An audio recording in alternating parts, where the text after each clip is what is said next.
બનાસકાંઠાના ડીસામાં 25 જાન્યુઆરીએ રબારી સમાજનું મહાસંમેલન યોજાશે, જેમાં સમાજના બંધારણનું અમલીકરણ કરવામાં આવશે। મહાસંમેલનમાં 3 જિલ્લા સહિત રાજસ્થાનના રબારી સમાજના 50,000થી વધુ લોકો હાજર રહેશે અને આ રબારી સમાજના મહાસંમેલનને લઈ પૂર્વ ધારાસભ્ય ગોવાભાઈ રબારીએ નિવેદન આપ્યું છે। બંધારણમાં કોઈ કડક નિયમો નહીં હોય, સમાજના લોકો પાડી શકે અને સમાજની ઉન્નતિ થાય તેવા નિયમો હશે કે આપણો સમાજ પણ શિક્ષિત બને, સંગઠિત બને, આર્થિક રીતે સુસ્ત બને, એના માટે આ બંધારણમાં થોડું દેખાદેખીથી વધારે ખર્ચા થઈ રહ્યા છે। તો એક સમાન થાય, બધો જ સમાજ એક સમાન પ્રસંગ કરી શકે, એના માટે આ બધા જ અમારા 3 જિલ્લા અને રાજસ્થાનના રાણીવાડા, સાચોર બધા જ સાથે જોડાયા છે। કડક કોઈ નથી, જે સમાજ પાળી શકે એ છે, પણ જે થોડો સુખી માણસ વધારે ખર્ચો કરતો હતો, દુઃખી માણસ એની હરોળમાં નહોતો જઈ શકતો, એ અત્યારે આખો સમાજ એક સમાન પ્રસંગ થશે, એટલે સમાજમાં એકતા રહેશે। તો આ સંમેલનને સમાજના શક્તિ પ્રદર્શન અંગે સવાલ કરતા જણાવ્યું છે કે આ કોઈ શક્તિ પ્રદર્શન નથી કે કોઈ જાતિવાદ નથી, એકબીજાની પ્રેરણા લઈ અમારો સમાજ શિક્ષિત બને તે માટે આ મહાસભા યોજાવા જઈ રહી છે। આ શક્તિ પ્રદર્શન નથી, આ તો સમાજનું છે। સમાજના ઉત્કર્ષ માટે, સમાજ આ સમયની સાથે ચાલે, સમાજ શિક્ષિત બને એના માટે છે, માત્ર સમાજના હિત માટે આ મોટી સભા છે। રાજ્ય રમતગમત અને યુવા સાંસ્કૃતિક વિભાગ અને પંચમહાલ જિલ્લા વહીવટીતંત્રના સંયુક્ત ઉપક્રમે પાવાગઢ ખાતે 6ઠ્ઠી આરોહણ અવરોહણ સ્પર્ધા પાવાગઢ ખાતે યોજાઈ હતી, જેમાં 107 યુવકો અને 34 યુવતીઓ મળી કુલ 141 સ્પર્ધકોએ ભાગ લીધો હતો। આ સ્પર્ધામાં નર્મદાના મિનેશ વસાવાએ માત્ર 25 મિનિટ અને 8 સેકન્ડમાં જ દોડી પ્રથમ ક્રમ મેળવ્યો હતો, તો મહિલા વિભાગમાંથી સાબરકાંઠાના વિજયનગરની ખુશ્બુ બોથર 34 મિનિટ અને 58 સેકન્ડ સાથે પ્રથમ ક્રમે મેળવ્યો હતો અને પાવાગઢ ખાતે યોજાયેલી રાજ્યકક્ષાની આરોહણ અવરોહણ સ્પર્ધાના પ્રથમ 10 વિજેતા સ્પર્ધકો આગામી ગિરનાર ખાતે યોજાતી રાષ્ટ્રીય કક્ષાની સ્પર્ધામાં ભાગ લેશે। लगभग 200 प्लस रजिस्ट्रेशंस हुए थे और 155 plus participants, both senior girls and boys included, आज यहाँ पार्टिसिपेशन किए थे। गर्ल्स एंड बॉयज़ की बहुत अच्छा परफॉर्मेंस थी और इस कंपटीशन में टॉप 10 गर्ल्स एंड बॉयज़ जो गिरनार में होने वाली स्टेट और नेशनल लेवल कंपटीशन के लिए एलिजिबल होंगे। આ સ્પર્ધામાંથી જે 1 થી 10માં ભાઈઓ આવશે અને 1 થી 10માં બહેનો આવશે, એ ગિરનાર નેશનલ આરોહણ અવરોહણ સ્પર્ધામાં પાર્ટિસિપેશન કરશે। ને મેં મારા જિલ્લા નર્મદા અને ગુજરાત રાજ્યનું નામ રોશન કરું। 2 તારીખે ગિરનાર ઇવેન્ટ છે નેશનલની, તેમાં પાર્ટિસિપેટ કરું છું। મારો લક્ષ્ય છે કે ગિરનાર નેશનલ ઇવેન્ટમાં બી ફર્સ્ટ નંબર લાવું ને સારો રેકોર્ડ બનાવવું, એવી મારી ખૂબ ઈચ્છા છે। અગાઉ ગિરનાર આ સ્પર્ધા થવાની છે નેશનલની, તેમાં હું સારું પ્રેક્ટિસ કરીશ અને ત્યાં મારો પ્રથમ નંબર આવે એવું હું ટ્રાય કરીશ। અને બાકીના જે લોકો ફર્સ્ટ સેકન્ડ નથી આવેલા એમને પણ હું મારું એટલું કહેવું છે કે આગળ પ્રેક્ટિસ કરે અને સારો મારી જેમ ફર્સ્ટ સેકન્ડ થર્ડ આવે। લોકોમાં સ્વાસ્થ્ય પ્રત્યે જાગૃતિ લાવવા સરદાર પટેલ યુનિવર્સિટી દ્વારા નવતર પ્રયોગ કરવામાં આવ્યો છે। આણંદના વિદ્યાનગર ખાતે આવેલી સરદાર પટેલ યુનિવર્સિટીના હોમ સાયન્સ વિભાગ દ્વારા મિલેટ્સ ફૂડ ફેસ્ટિવલનું આયોજન કરવામાં આવ્યું છે। આ મિલેટ્સ ફૂડ ફેસ્ટિવલનો મુખ્ય હેતુ આજની યુવા પેઢી જોખમી ફાસ્ટ ફૂડ છોડીને પ્રાકૃતિક રીતે પકવેલા પરંપરાગત ધાન્ય તરફ વળે અને લોકોની સ્વાસ્થ્ય સુરક્ષા વધે તે છે। આ ફેસ્ટિવલમાં 85 જેટલા સ્ટોલ્સ લગાવવામાં આવ્યા છે, જ્યાં વિદ્યાર્થીઓ દ્વારા બાજરી, મકાઈ, રાગી અને જુવાર જેવા મિલેટ્સમાંથી બનાવેલી વિવિધ સ્વાદિષ્ટ વાનગીઓ પીરસવામાં આવી રહી છે। બહુ સરસ આપણા પરંપરાગત ચૂલ્હા પર બનાવેલા રોટલા છે, એવી રીતે તમે અહીંયા આવશો તો અહીંયા સાંસ્કૃતિક કાર્યક્રમ પણ રોજ સાંજે થાય છે, જે આપણા જૂના પરંપરાથી ચાલતીને આવે છે। અહીંયા મોડર્ન તમને જોવા મળશે, પણ બધું કેવું મોડર્ન મળશે, જે જૂની પરંપરાને સંકેડેલું મોડર્ન મળશે, એટલે તમે સાથે મોડર્ન પણ થાઓ ને આપણી બધી પરંપરાને ચાલતા લઈને તમે મોડર્ન થાઓ। અમે પ્રાકૃતિક ધાન્યની બધી વાનગીઓ, પ્રખ્યાત વાનગીઓનું આયોજન કર્યું છે, જ્યાંથી બધા દૂર દૂરથી અહીંયા આવે છે અને આ ફૂડ ફેસ્ટિવલનો આનંદ માણે છે। આપણે સૌ જાણીએ છીએ કે અત્યારે આપણી જીવનશૈલી બદલાઈ ગઈ છે અને આપણું જે ભોજન છે એ ભોજનમાં ફાસ્ટ ફૂડનું ચલણ વધ્યું છે। એ સમયે વિદ્યાર્થીઓમાં, યુવાઓમાં આપણું જે પરંપરાગત ધાન્ય છે, આપણું જે પરંપરાગત જે આપણું જે મિલેટ્સ છે એના તરફ યુવા વર્ગ અને સમાજના લોકો જોડાય એ ઉદ્દેશથી આ કાર્યક્રમનું આયોજન કર્યું છે. આપણે પ્રાચીન ધાન્યને આપણા રોજિંદા જીવનમાં પોતાના ભોજનમાં એનો વિનિયોગ કરવામાં આવે અને એ રીતે આપણું જે સ્વાસ્થ્ય છે એ સ્વાસ્થ્યને થોડું વધારે સમૃદ્ધ કરવામાં આવે એ એનો મુખ્ય ઉદ્દેશ્ય છે. છોટાઉદેપુરમાં આદિજાતિ વિકાસ વિભાગ સંચાલિત શાળાઓમાં આર્ટિફિશિયલ ઇન્ટેલિજન્સ તાલીમની નવતર પહેલ કરાઈ. આ તાલીમ અંતર્ગત જિલ્લાની કુલ 29 શાળાઓ સાંકળી લેવામાં આવી છે, જેમાં 13 ગર્લ્સ રેસિડેન્શિયલ શાળા, 4 મોડર્ન ડે શાળા તેમજ 7 એકલવ્ય મોડેલ રેસિડેન્શિયલ શાળા અને 5 આદર્શ નિવાસા શાળાઓના અંદાજે 9,500 વિદ્યાર્થીઓ માટે વિશેષ ટાઈમ ટેબલ તૈયાર કરવામાં આવ્યો છે. ને અત્યારે લગભગ 75% આ તાલીમ પૂર્ણ થઈ ગઈ છે ને સ્ટુડન્ટ્સ ખૂબ સારો આનો પ્રતિભાવ આપ્યો છે કે એમને ખબર પડે છે કે આર્ટિફિશિયલ ઇન્ટેલિજન્સ શું છે અને કેવી રીતે યુઝ કરી શકાય, એના પ્રોમ્પ્ટ એન્જિનિયરિંગ શું છે, પ્રોમ્પ્ટ કેવી રીતે ડેવલપ કરવા, એના શું નેગેટિવ ઇમ્પ્લિકેશન્સ શું છે, અથવા તો કે એના એ આર્ટિફિશિયલ ઇન્ટેલિજન્સને એથિકલ રીતે કેવી રીતે યુઝ કરી શકાય, આના શું શું થ્રેટ્સ પણ છે. તો આ બધી વસ્તુઓ આપણે સ્ટુડન્ટ્સને માહિતીગાર કર્યા છે. ChatGPT, Gemini, pilot. હવે હું 12 પછી આગળ જ્યારે મારે ભણવાનું છે અને મારે ડૉક્ટર બનવું છે ત્યારે મેં આઈને ક્વેશ્ચન કરી શકું છું કે 12 પછી મારે શું કરવું જોઈએ અને તે બધું સમજાવે છે અને હું એનાથી આગળ વધી શકું છું અને હું મારા પરિવાર મિત્રોને પણ સમજાવી શકું છું. કોઈ પણ ક્વેશ્ચન ડાઉટ ક્લિયર કરવાનો હોય તો આપણે એઆઈની જે સિસ્ટમ છે એનાથી આપણે કરી શકીએ છીએ. આપણે એને ક્વેશ્ચન પૂછી શકીએ. જૂનાગઢની 14 વર્ષની ટેનિસ સ્ટાર જેન્સી કાનાબારે ઇતિહાસ રચી દીધો છે. વિશ્વના માત્ર 8 શ્રેષ્ઠ ખેલાડીઓ જે ટુર્નામેન્ટમાં પસંદ પામે છે તેવી Australian Open Asia Pacific trophy માટે જેન્સીની પસંદગી થઈ છે. ફિલિપાઇન્સ અને યુકે જેવા દેશોમાં ભારતનું નામ રોશન કરનાર જેન્સી હવે ઓસ્ટ્રેલિયામાં રમવા જશે. તો 3.5 વર્ષની ઉંમરથી પિતા પાસે તાલીમ લેતી જેન્સી અંડર 14માં ભારત અને એશિયામાં નંબર 1 રહી ચૂકી છે. મોબાઈલ યુગમાં સોશિયલ મીડિયાથી દૂર રહીને રોજ 6 કલાક મેદાન પર પરસેવો પાડતી જેન્સીએ સાબિત કર્યું છે કે મહેનતનો કોઈ વિકલ્પ નથી. ભારતની આ દીકરી હવે ઓસ્ટ્રેલિયાના મેદાન પર ભારતનો તિરંગો લહેરાવવા સજ્જ છે.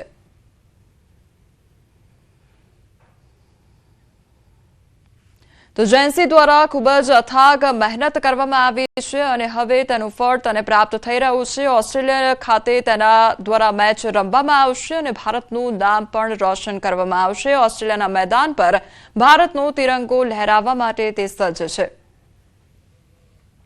જેન્સીએ ભારતનું પ્રતિનિધિત્વ કરેલ છે, ભારતની કેપ્ટન રહેલ છે અંડર 14 ટીમની અને એ કંબોડિયા, ફિલિપાઇન્સ, પછી વિમ્બલ્ડનની અંદર ઇંગ્લેન્ડમાં પણ રમેલી છે. હાલમાં જેન્સી ઓસ્ટ્રેલિયાની અંદર રમાઈ રહેલી Australian Open Asia Pacific elite ટ્રોફીની અંદર જેન્સી સિલેક્ટ થયેલી છે, જેમાં વર્લ્ડના 8 બેસ્ટ પ્લેયર સિલેક્ટ થતા હોય એમાંની એક છે જેન્સી અને તે શુક્રવારે તે રમવા જઈ રહી છે. હું 3.5 વર્ષની હતી ત્યારથી હું ટેનિસ રમું છું. મારા મેઇન કોચ દીપકભાઈ કાનાબર જે મારા પપ્પા છે. હું સ્ટાર્ટિંગના તબક્કામાં જીમખાનામાં સોમનાથ સર પાસે રમતી ને અત્યારે હું ચોબારી રોડ ઉપર પ્રવીણ સર અને સોમનાથ સર બેય છે ને મારા પપ્પા મેઇન કોચ છે. અમદાવાદના જમાલપુરમાં યુવકની હત્યાનો મામલો સામે આવ્યો છે. અંગત દાવતમાં છરીના ઘા મારી હત્યા કરી દેવામાં આવી. આકાશ ઓડની છરીના ઘા મારીને હત્યા કરી દેવામાં આવે છે. તો ગાયકવાડ હવેલી પોલીસ સ્ટેશન નજીકનો આ બનાવ સામે આવ્યો છે. પોલીસે 2 આરોપીઓની ધરપકડ કરી સમગ્ર મામલે પરિવારજનો મહિલાઓ પોલીસ સ્ટેશન બહાર રસ્તો બ્લોક કર્યો છે. ત્યારે ગાયકવાડ હવેલી પાસે પણ ટ્રાફિક જામ કરી વિરોધ કરવામાં આવ્યો છે. મૃતકના પરિવારે આરોપીને કડક સજા કરવા માટે માંગ પણ કરી છે. તો અમદાવાદના જમાલપુર વિસ્તારની આ ઘટના કે જ્યાં યુવકની હત્યાનો મામલો સામે આવ્યો છે. છરીના ઘા ઝીકીને અંગત દાવતમાં હત્યા નિપજાવી દેવામાં આવી છે. ત્યારે બીજી તરફ મહિલાઓ દ્વારા વિરોધ પણ કરવામાં આવી રહ્યો છે. સંવાદદાતા વિભુ અમારી સાથે જોડાઈ ગયા છે. વિભુ, યુવકની હત્યાનો મામલો સામે આવ્યો છે, ત્યારે કયા પ્રકારની પરિસ્થિતિ જોવા મળી રહી છે? બિલકુલ કહી શકાય કે અમદાવાદ શહેરના ગાયકવાડ હવેલી વિસ્તારમાં ગઈકાલે જે એક હત્યા થઈ હતી અને ત્યારબાદ તેમના પીએમ માટે સિવિલ હોસ્પિટલ લાવવામાં આવ્યા હતા, જ્યાં તેઓના પરિવાર પણ ઉપસ્થિત જોવા મળ્યા હતા. અને પરિવારનો આક્ષેપ છે કે જે આકાશ છે તેની હત્યા કરવામાં આવી છે તે એક નાનું એવું કારણ હતું. આગલે દિવસે ઝઘડો થયો હતો અને ઝઘડાની અદાવત રાખી અને બીજા દિવસે જ્યારે આકાશ નોકરી ઉપર ગયો અને નોકરી ઉપરથી આવી જાય તેની રાહ જોઈ રહ્યા હતા અને એ આવ્યા બાદ તેઓને માર મારવામાં આવ્યો છરીના ઘાથી અને તેમની હત્યા છે તે કરી દેવામાં આવી છે. ત્યારે પરિવારજનોની માંગ છે કે તેઓને ન્યાય મળે. જે વિભુ, સમગ્ર માહિતી બદલ આપનો આભાર.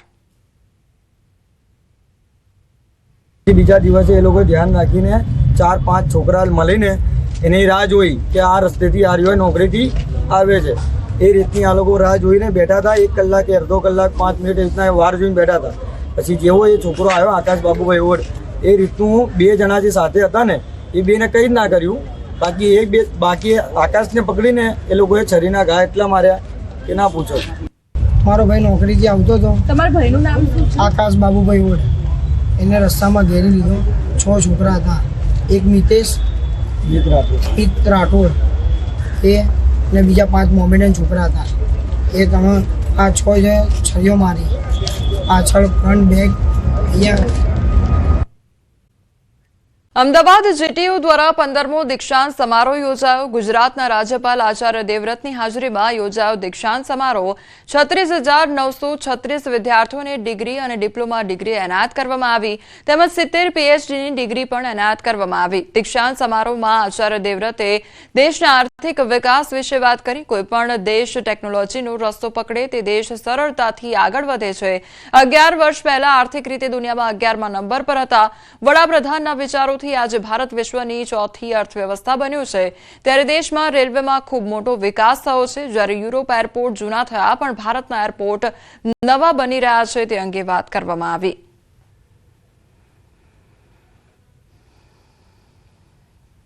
राज्यपाल महोदय कि आज भारत इस समय 4थी अर्थव्यवस्था बन चुका है और तीसरी अर्थव्यवस्था की ओर तेजी से बढ़ रहा है. इस थोड़े से काल में आज आप अपने देश के रेलवे स्टेशन देखते हैं तो उनमें आमूल चूल परिवर्तन हो गया है. आज भारत के एयरपोर्ट सारे युवा हैं. दुनिया के और यूरोप के एयरपोर्ट बूढ़े हो चुके हैं और भारत के बिल्कुल नए आधुनिक ટેકનોલોજી સે પરિપૂર્ણ છે. જિલ્લાના સલાયા બંદરના 800 જેટલા માછીમારો હડતાળ પર ઉતર્યા છે. ત્યારે ફિશરીઝ વિભાગ દ્વારા અમલી કરાયેલા કડક નિયમોના વિરોધમાં બોટ માલિકોએ પોતાની તમામ બોટો બંદર પર લાંગરી દીધી છે. માછીમારોનો આક્ષેપ છે કે તમામ બોટમાં ફાયર સેફટીના સાધનો અને દિશા યંત્રો સહિતના નવા નિયમોનું પાલન કરવું અશક્ય છે. નિયમોના ભંગ બદલ પોલીસ દ્વારા કરવામાં આવતી કાર્યવાહીથી રોષે ભરાયેલા માછીમારોએ ચીમકી ઉચ્ચારી છે કે જો આગામી દિવસોમાં નિયમો હળવા કરવામાં નહીં આવે તો આ આંદોલન વધુ ઉગ્ર બનશે. ફિશરીઝના કડક કાયદા અને કડક કાયદાના લીધે અમારા નાના મોટા એવા લોધી પહેલે તો અમારા જેટલો સામાન ફિશરીઝ ડિપાર્ટમેન્ટ કહે છે અમે ના રાખી શકીએ એટલો સામાન, અમુક વસ્તુ હોય રાખી શકીએ, બાકી હવે ના રાખવાની વસ્તુ અમે નથી રાખી શકતા તો પોલીસવાળા અમારા ઉપર ખોટા ખાલી કેસ કરે છે. અમે પહેલા તો અમારે માછીમારીનો સાધનો પૂરા નથી રાખી શકતા એટલી જગ્યા છે અમારી પાસે, તો આટલા સાધનો અમે ક્યાં રાખશું? જો ખરેખર કાયદાનો નિકાલ કરવામાં અમારે ઉપર નહીં આવે તો અમે આખો દેવભૂમિ દ્વારકા જિલ્લો ભેગો થઈ અને ઉગ્ર આંદોલન કરશું. હાલમાં 800 થી 850 બોટ માલિકો છે બધા હડતાળ ઉપર બેઠા છે સલાયા. વધારે જરૂર પડશે તો અમે આગળ વધશું. હજી વહેલી તકે સરકાર અમારો નિકાલ કરે, જો નિકાલ કરવામાં નહીં આવે તો પછી અમારે આગળના પગલા ભરવો પડશે. દેવભૂમિ દ્વારકા જિલ્લામાં ફિશરીઝ દ્વારા કડક નિયમો કરવામાં આવતા આજે માછીમારો છે તે હડતાલ ઉપર ઉતર્યા છે. હાલ ન્યૂઝ 18 ગુજરાતી ગ્રાઉન્ડ ઝીરો પર પહોંચ્યું છે. જે પ્રકારે આપ દ્રશ્યો જોઈ શકો છો, સલાયા બંદર કિનારે માછીમારોએ પોતાની બોટ છે તે લાંગરી દીધી છે અને સલાયામાં 800 જેટલા માછીમારો છે તે હડતાલ ઉપર ઉતર્યા છે. ફિશરીઝ વિભાગ દ્વારા જે કડક નિયમો કરવામાં આવતા માછીમારો આજે હડતાલ ઉપર ઉતર્યા છે. ફિશરીઝના જે નિયમો છે તે નિયમોનું પાલન ન થઈ શકવાના કારણે માછીમારો જે હડતાલ ઉપર ઉતર્યા છે. માછીમારોનું કહેવું છે કે જે પોલીસ વિભાગ દ્વારા જે ફરિયાદ દાખલ કરવામાં આવે છે, કેટલાક નિયમોનું પાલન ન થઈ શકતું હોય તેના કારણે હાલ સલાયાના 800 થી વધુ બોટ માલિકો આજે હડતાલ ઉપર ઉતર્યા છે. રાજકોટ કલેક્ટર કચેરી ખાતે ભારતીય રાષ્ટ્રીય કોંગ્રેસ દ્વારા એસઆઈઆરની કામગીરીને લઈને ઉગ્ર સૂત્રોચ્ચાર સાથે વિરોધ કરવામાં આવ્યો છે. મતદાર યાદીની ખાસ સદન સુધારણા 2026 દરમિયાન ફોર્મ નંબર 7ના મોટા પાયે ઉપયોગને લઈને ભારે ચર્ચાઓ જાગી છે. ભારતીય રાષ્ટ્રીય કોંગ્રેસે આરોપ લગાવ્યો છે કે છેલ્લા દિવસોમાં રાજકીય પ્રભાવ હેઠળ હજારોની સંખ્યામાં ફોર્મ નંબર 7 જથ્થાબંધ રીતે દાખલ કરવામાં આવ્યા છે. 16 જાન્યુઆરીથી અચાનક સમગ્ર રાજ્યમાં મતદારોના નામ કાઢવા માટેના ફોર્મ 7 અસામાન્ય રીતે મોટી સંખ્યામાં રજૂ થવા લાગ્યા. તેથી કોંગ્રેસનો આરોપ છે કે ભાજપ દ્વારા સુનિયોજિત રીતે ચોક્કસ જ્ઞાતિ, ધર્મ અને રાજકીય વલણ ધરાવતા મતદારોના નામ કાઢી નાખવાનો પ્રયાસ થયો છે. જેથી માંગ કરાઈ છે કે 16, 17, 18 જાન્યુઆરીના રોજ જેટલા પણ ફોર્મ 7 સ્વીકારવામાં આવ્યા હોય તે તમામ ઓફિસોના સીસીટીવી ફૂટેજની તપાસ કરાય અને જથ્થાબંધ રીતે ફોર્મ સ્વીકારનાર અધિકારીઓની ભૂમિકાની પણ તપાસ કરાય. ફોર્મ નંબર 7 એટલે કોઈ મતાધિકાર સામે કોઈ બીજા મતાધિકારને વાંધો હોય તો 7 નંબરનું ફોર્મ રજૂ કરી શકે. પણ 15 તારીખ લગીન 182 વિધાનસભામાં ક્યાંક 30, ક્યાંક 40 અથવા 50 ફોર્મ જ આવ્યા હતા. પણ તારીખ 16, 17 અને 18 ને 19 4 દિવસમાં એવું તો શું થયું કે 10,000 ફોર્મ 7 નંબરના ભરાઈને આવ્યા કે 10,000 વોટર્સો સામે અમને વાંધો છે. એટલે ક્યાંક ને ક્યાંક ભારતીય જનતા પાર્ટીની કઠપુતલી બનીને તંત્ર કામ કરી રહ્યું છે તે સાબિત થાય છે. મહિલા પોલીસ કર્મીના આપઘાતથી ચકચાર મચી જવા પામી છે. મહિલાએ ગળે ફાંસો ખાઈ પોતાનું જીવન ટૂંકાવ્યું. ભાવનગરના પ્રીતિ પરમારે આપઘાત કર્યો. કયા કારણોસર આપઘાત કર્યો તેનું કારણ હજી સુધી અકબંધ છે. મૃતદેહને પોસ્ટમોર્ટમ માટે ખસેડવામાં આવ્યો છે તો પોલીસે આપઘાતનું કારણ જાણવા માટે વધુ તપાસ શરૂ કરી છે. જેતપુરમાં બુટલેગરો બેફામ બન્યા છે. પાવી જેતપુર વન કુટીર પાસે બેરિકેટિંગ કરવામાં આવ્યું હતું અને તે બેરિકેટિંગ તોડીને ભાગ્યો હતો બુટલેગર. પોલીસે દારૂ ભરેલી કાર રોકવા માટે બેરિકેટિંગ કર્યું હતું ત્યારે પોલીસે બુટલેગરનો 1 કિલોમીટર દૂર સુધી ફિલ્મી ઢબે પીછો પણ કર્યો હતો. પીછો કરતા બુટલેગર ગાડી મૂકી ફરાર થઈ ગયો તો પોલીસે કારમાંથી ₹1.71 લાખનો વિદેશી દારૂનો જે જથ્થો છે તે જપ્ત કર્યો છે. સમગ્ર ઘટનાના સીસીટીવી ફૂટેજ પણ સામે આવ્યા છે. તો બુટલેગરો બેફામ બન્યા હોય તે પ્રકારની આ ઘટના સામે આવી છે અને પોલીસ દ્વારા બેરિકેટિંગ કરવામાં આવ્યું હતું બુટલેગરને પકડવા માટે, પરંતુ આ બુટલેગર દ્વારા જે બેરિકેટિંગ છે તે પણ તોડી પાડવામાં આવ્યું હતું. ત્યારબાદ પોલીસ દ્વારા ફિલ્મી ઢબે લગભગ 1 કિલોમીટર સુધી આ જે બુટલેગર છે તેનો પીછો કરવામાં આવ્યો હતો. બુટલેગર ત્યાંથી ફરાર થયો. પોલીસ દ્વારા જે વિદેશી દારૂનો જથ્થો છે તે જપ્ત કરવામાં આવ્યો છે. ભાવનગરમાં પોલીસ અને પશુપાલક વચ્ચે બબાલ સર્જાઈ. પશુપાલક અને પોલીસ વચ્ચે ઝપાઝપીના દ્રશ્યો સામે આવ્યા છે. બંને વચ્ચે થયેલી મારામારીનો વિડીયો પણ વાયરલ થયો છે. ઈજાગ્રસ્તોને સારવાર માટે હોસ્પિટલમાં ખસેડવામાં આવ્યા છે.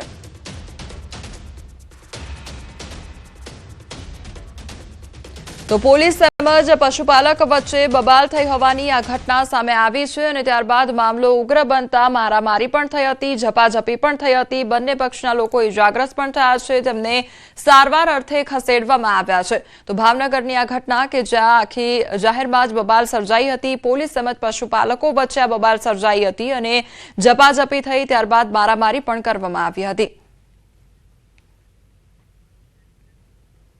વડોદરામાં રસ્તા વચ્ચે કારમાં દારૂની મહેફિલ માણવામાં આવી રહી હતી. રસ્તાની વચ્ચે જ કાર ઊભી રાખવામાં આવી અને સયાજીગંજ વિસ્તારમાં દારૂની મહેફિલ માણવામાં આવી રહી હતી. ત્યારે દારૂની મહેફિલ માણતા નબીરા જોવા મળ્યા હતા. મહારાષ્ટ્ર પાસિંગની કારમાં કેટલાક શખ્સો માણતા હતા દારૂની મહેફિલ. સોશિયલ મીડિયામાં વિડીયો વાયરલ થયો છે. રસ્તાની વચ્ચે કાર ઊભી રાખવાના કારણે ટ્રાફિક જામ પણ સર્જાયો હતો.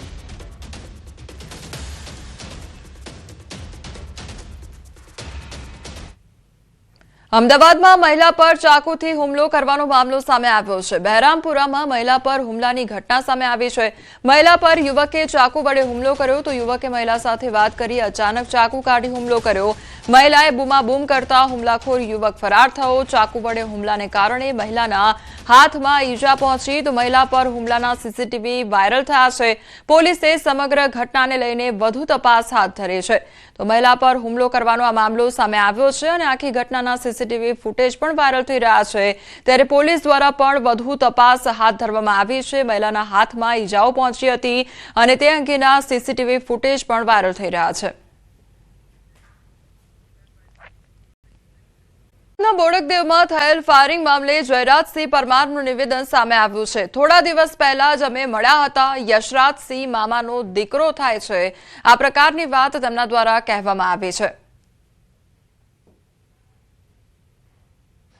3 દિવસ અગાઉ તો મને મળ્યા છે અને ખૂબ રાજાના દીકરા જેવો દીકરો, મારી જીવ ઉપરથી નથી, કોઈ ડિસ્પ્યુટ નહોતો, કશું જ નહોતું। મારા મામાના દીકરા છે થાય, એના પપ્પા બી નાની ઉંમરે ગુજરી ગયા હતા, કેન્સર હતું। આ સિવિલ હોસ્પિટલમાં નજર નહીં આવે, એમનો જીવ ગયો હતો। ફરીથી પણ હાર્ડ લક। બોડકદેવમાં થયેલા ફાયરિંગનો મામલો સામે આવ્યો છે। સમગ્ર મામલે પોલીસે નિવેદન આપ્યું છે। પતિએ પત્નીની હત્યા કર્યા બાદ પોતે પણ આત્મહત્યા કરી હતી। વસ્ત્રાપુરના એનઆરઆઈ ટાવરની ઘટના સામે આવી છે। પત્નીને ગોળી મારી પતિએ 108ને જાણ કરી હતી। 108નો સ્ટાફ ઘર બહાર નીકળતા પતિએ પણ પોતાને ગોળી મારી આપઘાત કર્યો હતો, તે પ્રકારનું નિવેદન પોલીસ દ્વારા આપવામાં આવ્યું છે। અમદાવાદના બોડકદેવનો આ મામલો સામે આવ્યો છે, જેમાં ફાયરિંગ મામલે ખુલાસો થયો છે। સમગ્ર મામલે પોલીસનું નિવેદન પણ સામે આવ્યું છે, જેમાં કહેવામાં આવ્યું છે કે પતિ દ્વારા પત્નીને ગોળી મારવામાં આવી, ત્યારબાદ પતિ દ્વારા પોતે પણ આપઘાત કરી લેવામાં આવ્યો હતો। 108ને બોલાવવામાં આવી હતી અને 108ને જાણ પણ કરવામાં આવી હતી। પરત આવી અને પોતાની મધરને મળીને પોતાના બેડરૂમમાં સુવા ગયા। એ દરમિયાન અચાનક એમનો છોકરો મધરના બેડરૂમમાં આવીને કહે છે કે મારી રિવોલ્વરમાંથી ગોળી છૂટી ગઈ છે અને મારી વાઈફને વાગી છે, આપણે એને હોસ્પિટલ લઈ જવી પડશે। આ હકીકત જણાવતા મધર અને એનો દીકરો બંને જ્યાં બેનને ગોળી વાગી છે બેડરૂમમાં આવે છે। એ દરમિયાન એમના દીકરાએ 108ને ફોન કરેલો હોય છે, 108 પણ ત્યાં આવી જાય છે। 108ના કર્મચારી આવી અને આ બેનને ડેટ જાહેર કરે છે કે બેન મૃત્યુ પામેલા છે। એ ડેટ જાહેર કરતા 108નો કર્મચારી બેઠક રૂમમાં જઈને પોતાના કંટ્રોલ રૂમમાં જાણ કરવા જાય છે કે ભાઈ આ બેનનું મરણ ગયેલું હોય, પોલીસ મોકલી આપો। આ મેસેજ કરવા જતાં આ ભાઈ જે યશરાજસિંહ ખરા એમને જાતે જ પોતાને ગોળી મારી દીધી માથાના ભાગે અને એ અવાજ થતાં એમના મધર અને આ 108ના કર્મચારી બંને બેડરૂમમાં જાય છે। ત્યાં યશરાજે પોતે ગોળી મારીને લોહી લુહાણ હાલતમાં નીચે પડેલા હોય છે। પીએમ નોટ આવ્યા પછી અમે એના નિર્ણય ઉપર જઈશું કે ભાઈ ખરેખર ગોળી મારવામાં આવી છે, નજીકથી ગોળી વાગી છે, કેટલા અંતરથી ગોળી વાગી છે, કેવા પ્રકારની ગોળી વાગી છે, માણસ જાતે ગોળી માગે તો ક્યાં વાગે, આકસ્મિક ગોળી વાગે તો ક્યાં, આ બધા જ પહેલો લઈને એ માટે જ અમે ફોરેન્સિક પીએમનો આગ્રહ રાખી અને બંને ડેડ બોડીને અમે સિવિલ ખાતે ફોરેન્સિક પીએમ કરવા માટે અમે મોકલી આપેલા છે।